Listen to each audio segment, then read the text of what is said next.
senhores, damos início nesta quinta-feira, dia 1º de setembro de 2016, ao debate com os candidatos à prefeitura do município de São Bernardo do Campo.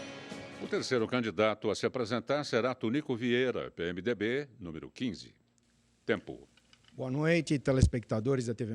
É um prazer ter a oportunidade de estar com vocês aqui, conversando sobre assuntos da nossa cidade. Queria agradecer ao apresentador Darcy Arruda, a todos os colegas que dividem comigo essa banca e que têm a coragem de se oferecer para fazer a gestão de uma, como disse o nosso colega Alex, uma das maiores cidades do Brasil. Eu quero dizer para vocês, né, que para mim é um desafio, mas é um desafio que eu venho construindo junto com vocês há muito tempo. Eu acredito, sim, né, que um dos maiores cargos da República é o de prefeito da nossa cidade. Por que isso? Porque as pessoas não vivem no Estado, não vivem no país. Elas precisam de serviços e esses serviços são prestados na cidade onde você mora. Eu costumo dizer, eu dou aula na faculdade, eu costumo dizer para os meus alunos, o lugar que eu menos vou é a minha casa, porque a minha cidade é a minha casa. É lá que eu convivo com as pessoas, é lá que eu utilizo os serviços, é lá que eu ando para cima e para baixo. Então, eu queria discutir com vocês qual a função do prefeito. Eu acredito que, se nós levarmos o debate para propostas, para a sugestão de serviços, para a otimização dos recursos, nós teremos um debate de alto nível e conseguiremos, sim, passar para o eleitor que nós temos aqui 4 propostas, e ele vai ter a oportunidade de escolher a melhor. Eu tenho certeza que, se nós dividirmos, né, o serviço público em 2 momentos, o de zeladoria, o de cura, o de guarda, porque eu me sinto um servidor, eu me sinto o quê? Um zelador de patrimônio público. Eu não tenho vontade pessoal, eu tenho o que o ordenamento jurídico me impõe, mas eu também tenho a responsabilidade de planejar minha cidade para o futuro. E é esse planejamento que precisamos, sim, ter conteúdo, estudo, preparo, experiência técnica e prática, além de um grande preparo espiritual, porque esse mundo político é cruel, é vaidoso e é duro. E eu acho que essa minha caminhada, junto com você, me propiciou essa oportunidade de estar hoje aqui, dividindo esse púlpito com os outros e tentar oferecer para você o que eu acredito. Tenham em mim, candidato Orlando, e vamos à resposta. Primeiramente, eu gostaria de deixar claro que nós dividimos a cidade em 15 áreas, e essas áreas, uma delas a saúde, é de fundamental importância na nossa visão, só não está na frente da educação, porque eu digo que, se as pessoas tiverem uma boa educação, até os problemas de saúde são resolvidos com mais agilidade. Bem, nós temos 2 problemas, como eu disse, trazendo o debate para o foco da gestão. Primeiro é o como nós vamos chegar e como estarão as finanças da cidade. Existe uma determinação legal, né, que o governo impõe de gastos com a saúde, que eu imagino esteja sendo respeitada na administração atual, mas eu acredito que ela pode ser melhorada no que diz respeito à sua utilização, né? O aparelhamento da máquina pública tem que ser realmente diminuído, né? Os cargos, muitas vezes, com o objetivo de perpetuação no poder, acabam trazendo para a administração muitas pessoas que não são qualificadas para aquela área, mas que, de alguma maneira, acabam sendo utilizadas. E isso eu não estou falando especificamente de uma gestão. É um modelo que está falido e acaba atrapalhando a gestão no que diz respeito ao seu funcionamento. Então, essa otimização dos recursos nós iremos fazer. Enxugaremos os cargos políticos, trabalharemos com mais eficiência e com qualidade. A humanização na saúde é fundamental. E a política de prevenção na saúde também. Eu tive a oportunidade de viajar para outros países nos cargos que tive e conhecer o sistema, até de médico de família, que é tão falado, que é fundamental. Eu digo que hoje a construção de prédios ela é secundária no que diz respeito ao atendimento preventivo da saúde. Nós temos, sim, uma possibilidade, um trabalho muito estruturado no que diz respeito a essa área. Temos também a intenção de informatizar essa rede. Ou seja, aquele que será o beneficiado, o utilizador do serviço, ele tem que ter um cadastro único. Aliás, isso é para todos os serviços, viu, Orlando? Eu acredito que o cidadão ele tem que ter um cartão de serviço. Muito obrigado. Primeiro, só um esclarecimento. Eu fui secretário do PT, fui vereador consigo, fui secretário de William Dib, de mais 2 prefeitos e vereador 2 vezes. E nenhum deles era meu amigo, mas todos eu tenho respeito. E tornaram-se respeitosos comigo porque eu entreguei o meu serviço. Então, eu não gosto dessa ideia de generalizar as pessoas. Eu participei de 3 governos diferentes e aprendi com acertos e erros nos 3 governos.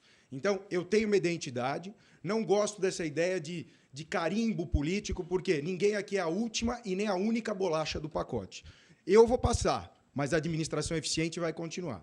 Em relação ao serviço público, eu quero deixar claro que é o seguinte, eu quero saber como eu encontrarei as finanças. Quando saí desse governo, nós tínhamos fornecedores atrasados, não vou entrar no mérito, porque toda empresa passa dificuldade, mas eu preciso, primeiro, antes de propor mentiras doces, eu tenho que propor o quê? Conhecer o sistema e conhecer como eu vou pegar a prefeitura. Eu não vivo de evento. Obras. Tempo. Bom, eu queria perguntar ao candidato 23, obras é um tema tão abrangente porque ele envolve todas as áreas do nosso município. No nosso plano de governo, nós associamos obras a planejamento, porque não adianta você planejar e não realizar. Eu queria saber qual é a sua visão sobre o planejamento urbano da cidade e quais seriam as obras que você irá dar continuidade. Bom, eu sigo nessa linha, por isso que nós associamos planejamento e obras, né? Como disse o candidato 45, eu participei desse governo e dos momentos, né, da gestão, eu acho realmente houve um equívoco.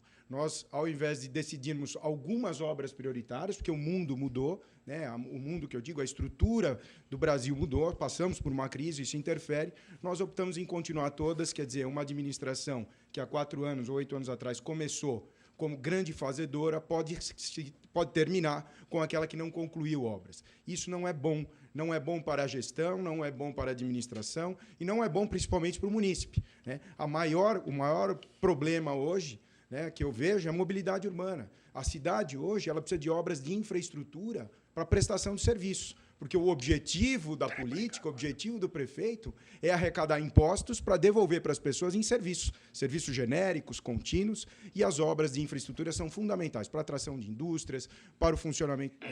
Bom, muito obrigado pela pergunta, candidato 23. Eu vou te dar um dado muito interessante, que é a coisa da cultura, que às vezes o munícipe não está associado a ela. Numa das gestões das quais eu participei como secretário, né, nós fizemos uma pesquisa e, em determinado momento, se descobriu que mais de 40% da população que utilizava os serviços de urgência e emergência utilizava esse serviço à noite, em unidades que, muitas vezes, estavam abertas para atendimento de poucas pessoas. E qual era, né, o motivo dessa visita à unidade básica de saúde ou ao serviço de emergência?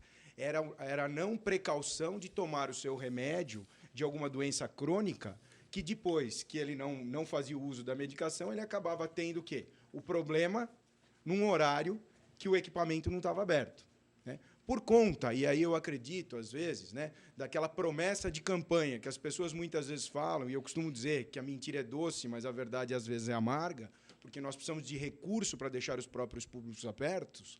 Quando você chega numa fase eleitoral, todo mundo fala assim, não, por que eu vou fazer tantos hospitais, por que eu vou fazer tantas unidades básicas, serão abertas 24 horas, e muitas vezes a prevenção, o cuidado, o empoderamento, por exemplo, dos agentes de saúde, que muitas vezes hoje servem muito mais como cabos eleitorais do que realmente divulgadores de um programa efetivo de prevenção, são mal utilizados. Nós temos um rapaz que está nos ajudando no plano de governo, de um programa que o sírio-libanês está querendo importar já há algum tempo, do quê? De atendimento dos médicos nas casas das pessoas, para que ela não vá ao hospital. Porque hoje o custo do equipamento público ele é muito caro, né? A hora do trabalhador, a hora da iluminação, a segurança, o diagnóstico é muito caro. Então, a prevenção é o caminho.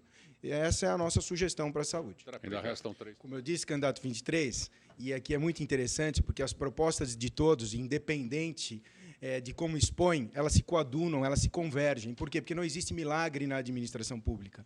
A administração pública serve para prestar serviço de qualidade. Só que, como eu costumo dizer lá para os meus alunos da faculdade, né, eu dou aula na faculdade de Direito, eu costumo dizer o seguinte, candidato, que eu não vivo de evento, né? Por exemplo, hoje o debate é um evento, né? Todos nós estamos aqui para um momento, mas amanhã começa toda a preparação para o próximo debate. Eu vivo do processo, do dia a dia. Você falou da informatização, eu tinha falado no bloco anterior. É impossível você ter um cidadão hoje que não tem um cadastro único de todos os serviços que ele utiliza. É impossível você não ter um agente de saúde que hoje a prevenção é o mais barato na medicina e ele não ter qualificação e motivação e uma boa remuneração para evitar que os nossos postos de saúde fiquem lotados de pessoas com enfermidade. Então, as propostas são as mesmas. O que nós precisamos é executar. Meio ambiente. Tempo. Candidato 13, é uma honra e uma grande oportunidade de revê-lo. Fomos secretários juntos. Agradeço o tempo e a cordialidade com que me tratou no serviço, espero ter correspondido. E a nossa pergunta ao meio ambiente, eu queria deixar claro, São Bernardo é uma cidade com 2/3 de área de proteção aos mananciais, o Riacho Grande, que é um distrito com uma das maiores represas do mundo. Como que você vê o meio ambiente e a prevenção dessa estrutura na nossa cidade? Bem, candidato 13, eu vejo com grande preocupação o meio ambiente, não só na nossa cidade, mas em todo o Brasil. Eu fiz o meu mestrado na área de Direitos Difusos e Meio Ambiente, e lá a gente tinha uma tese com o professor Fiorillo que dizia o seguinte: nós não temos que salvar o planeta. Se nós quisermos sobreviver nele, nós temos que cuidar para ter uma sobrevida. Eu vejo São Bernardo com muitas preocupações. Eu vejo aqui, se não me falha a memória, o Osmar, que hoje parece que assessora o candidato Orlando, mas que também teve... Não? Perdão? Não? Bom, que está assim que o nosso convidado, ele foi comigo secretário no governo do William Dib. Senhores, vamos manter o foco, por gentileza. E que tinha um trabalho muito interessante na área ambiental, convivemos, vários projetos foram assinalados. Eu só gostaria de deixar claro essa minha colocação pelo seguinte: existe uma continuidade. O governo não começou em 2009, também não começou em 2004, também não começou em 2000. Nós estamos aqui aprimorando o serviço, nós estamos de passagem. O que nós temos que ter é políticas públicas que continuem depois da nossa passagem. As instituições... eu vou fazer minha pergunta para o 23. Alex, nós tivemos aqui uma proximidade em algumas propostas, mas não ficou claro para mim, na área de mobilidade urbana, qual o seu projeto para essa área de mobilidade urbana para a nossa cidade? Bom, dando continuidade, quando a gente fala em mobilidade urbana, a primeira coisa que vem à nossa mente é o transporte público. Mas eu falo que mobilidade urbana é muito mais que isso. Quando eu falo, por exemplo, em vias de acesso, em calçadas na cidade, onde a grande maioria da população não tem sequer condições de andar na sua calçada. Eu lembro quando fui vereador numa das gestões, eu pedi para notificar, aquilo causou uma impopularidade grande à época, eu pedi para notificar todos os moradores para aceitarem o padrão legal da cidade nas suas calçadas. E isso foi um transtorno, porque 90% da nossa cidade está irregular nessa área. Eu costumo dizer também que cidade boa para viver não é aquela que o pobre anda de carro, é aquela que o rico anda de ônibus. E nós temos realmente que dar vazão a esses corredores principais. Eu acredito que a solução para a nossa cidade é realmente investir no transporte coletivo e diminuir o trânsito de veículos com 1 ou 2 pessoas na nossa cidade. Primeiro, deixa eu fazer um parênteses aqui, que eu estou maravilhado com todas as ideias que todos nós estamos colocando. Só que eu fico me fazendo uma pergunta e eu começo a me ensimesmar, eu falo, onde que nós vamos caber tudo isso no orçamento? Porque é muito bom a gente falar as coisas que a gente tem intenção, mas o dia a dia do gestor, como eu digo, eu passei por 3 administrações, fiquei no Legislativo por 8 anos, não consecutivos, mas 2 vezes, e eu tenho dificuldade de enxergar todos esses serviços prontos. Antes de entrar na resposta, eu quero fazer um compromisso com vocês. A administração serve para prestar serviço. E nós que estamos lá temos que ser controlados. Eu não acredito na boa-fé ou na má-fé do servidor, porque se ele errar por má-fé, aí é caso de polícia. E ele tem que ser responsável por isso. Se ele errar por ineficiência, seja por boa-fé, ele também não vai entregar o serviço que ele se comprometeu. Então, em princípio, o meu compromisso é o seguinte: todos os serviços públicos serão monitorados com as tecnologias que nós temos hoje à disposição, em todas as áreas. Aqueles que forem serviços de rua, por GPS. E o dia a dia dos funcionários da administração, inclusive o meu gabinete, por câmeras. Faremos, sim, um Big Brother na administração, porque eu acredito no controle da administração. Acredito que quanto mais as pessoas fiscalizarem as nossas ações, as chances de erros são menores. Quanto ao esporte, ela também se divide em 2 vertentes. Nós temos o esporte de alto rendimento, que não podemos admitir a contratação de outros atletas para, em momentos olímpicos ou de jogos, serem atletas de São Bernardo. Então, nós temos que investir mais nessa formação, mas também criar espaços descentralizados nos bairros para que as pessoas, sim, sejam descobertas, que os talentos sejam descobertos, mas que aquele esporte que faz com que o tempo de lazer do cidadão seja ocupado com aquilo que ele tem de mais valioso, que é o seu descompromisso com a rotina. É para isso que nós queremos o esporte na nossa cidade, para alegrar e para fazer também que ele seja de alto rendimento. Agora, dando continuidade aos equipamentos, nós queremos também transformar o poliesportivo numa arena multifuncional.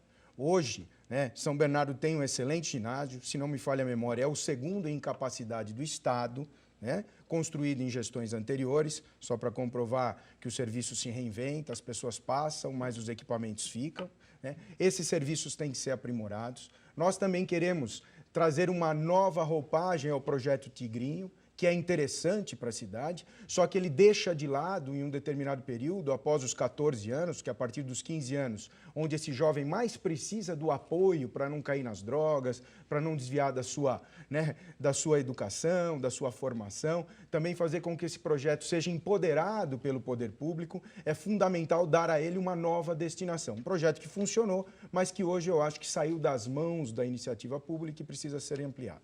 O que ainda resta? Espera aí, onde está a câmera aqui? Está na sua frente, ali na luz vermelha. Bom, o candidato 23, agora com o tempo liberado, primeiro eu acredito que a crise ela é brasileira e ela é mundial, mas como eu disse, a função mais importante que eu vejo do agente público é o de prefeito. Né? Nós não podemos transferir responsabilidade, seja para o Estado, seja para a União. Quando você é o chefe do projeto, é você que tem que trazer a solução. Você não pode fazer um mau planejamento que você não consiga executar, você não pode assumir compromissos que você não tenha resguardo ou respaldo para cumprir, ou dinheiro contingenciado. Né? Na área do desenvolvimento econômico, eu fico muito mais à vontade para falar, porque eu acredito que São Bernardo é a esquina mais valorizada do Brasil.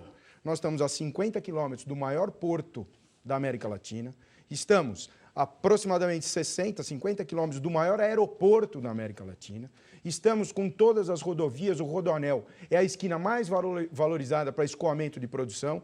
Nós não podemos admitir que São Bernardo se torne uma esquina não desejada. Fizemos uma parceria com o Paulo Scaff. Ele tem nos ajudado muito nesse projeto em continuidade aqui em São Bernardo. Vamos incentivar, sim, a geração de emprego para o dia 1º de janeiro. Emprego é prioridade para nós. Incentivando, sim, novas linhas de montagem. O que eu quero dizer é o seguinte, nós podemos fazer uma lei para dar incentivo fiscal até para as empresas que estão aqui, mas que tenham uma nova linha de montagem, uma nova linha de produção, para também não desprestigiar quem está na nossa cidade.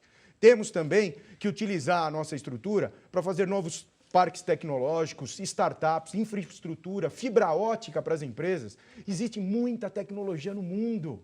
Né? O mundo não tem mais fronteiras, as pessoas veem o Brasil como um mercado consumidor e vê São Bernardo como um polo de distribuição de serviços e de indústria. Eu acredito que São Bernardo tem vocação para a indústria e para o comércio. E com a parceria com o SESI, com o Senai, com o Paulo Scaff, nós vamos trazer isso para a nossa cidade.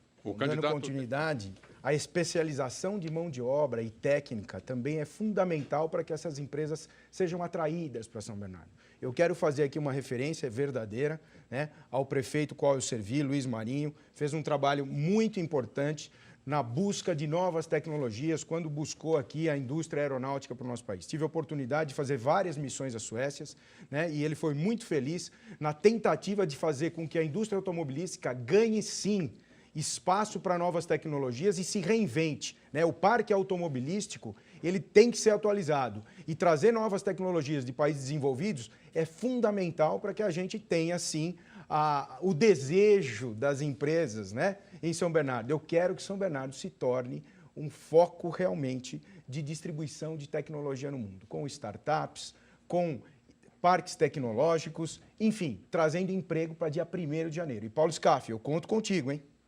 Fico à vontade, porque também só sobrou você, né, Orlando? Mas vamos lá. Orlando, nós tratamos aqui de vários compromissos e eu não sou funcionário de carreira, não sou servidor, mas sou apaixonado por isso. Porque todas as vezes que assumi um cargo público, eu tenho que confessar que eu fiquei de passagem.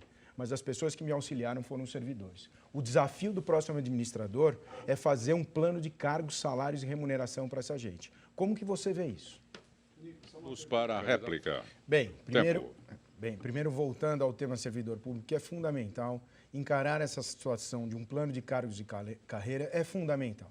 Eu, quando vereador, em 2008 a 2012, fiz todos os esforços, e tenho que admitir que o governo também fez, para que fosse aprovada uma nova legislação que prestigiasse o servidor. Esse tema vai precisar ser encarado, nós vamos precisar fazer uma reforma que não só traga a dignidade em relação aos salários, mas que prestigie o servidor público na sua eficiência. São pessoas preparadíssimas, que estão lá justamente para fazer com que a máquina continue o serviço. Serviço público é contínuo, é genérico. Nós estamos lá como agentes políticos para pensar a cidade do futuro. Mas enquanto não prestigiarmos e encararmos também, né, os nãos que precisam ser dados àqueles que estão acomodados, que é uma pequena parcela, mas que também precisamos encarar, nenhum administrador conseguirá prestar serviço de qualidade na nossa cidade. Eu acredito no servidor e os competentes e eficientes terão... Muito bem, agora o candidato 15 tem 2 minutos para as suas despedidas. Bem, eu quero agradecer a todos, desejar uma boa noite àqueles todos que estão nos assistindo e quero contar um pouco da minha história. Eu comecei na vida pública na Faculdade de Direito de São Bernardo do Campo, com 18 anos. Né? E logo depois quis ingressar na vida política. Um amigo me disse, Tunico, ser honesto e popular não é suficiente para você ser político, vai estudar. Eu fiquei mais de 10 anos estudando.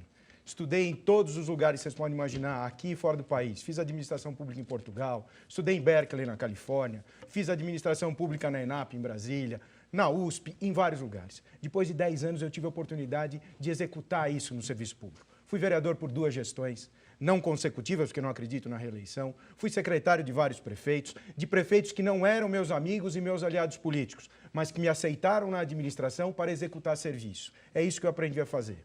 Esse mesmo amigo me deu um conselho, falou, Tunico, não abandone sua profissão original. E eu não deixei de dar minhas aulas na Faculdade de Direito, que jamais farei, e nem abandonei meu escritório de advocacia. Porque ele diz, o dia que você depender da política, você vai perder a sua independência. Conselho maravilhoso. Para finalizar, não podia deixar de ouvir minha mãe, porque eu estava agoniado. Eu falei, é um estilo diferente. Ele falou, filho, não adianta você ter tudo isso e não estar espiritualmente preparado. Quero dizer que agradeço a todos que me deram a oportunidade de trabalhar, todos os prefeitos, com todos eu aprendi, com todos eu me tornei uma pessoa melhor. E eu digo para vocês hoje, muito mais importante do que a minha estada lá por 4 anos é a ideia que eu defendo. Para isso, escolhi um vice jovem, talentoso, sem vícios antigos, porque o novo nasce do velho. Quero agradecer você, Bruno. Nós faremos muitas coisas juntos pela nossa cidade. Como disse, não vivo de evento, porque o evento passa. Eu desfruto da caminhada, e a minha caminhada é fazer gestão. É assim que eu aprendi. Não sou popular porque não gasto milhões em campanha. Não posso convidar nenhum para ser vice porque todos têm eleitoralmente que se acham melhores que eu. Mas eu me preparei para ser São Bernardo e eu quero ser a sua opção.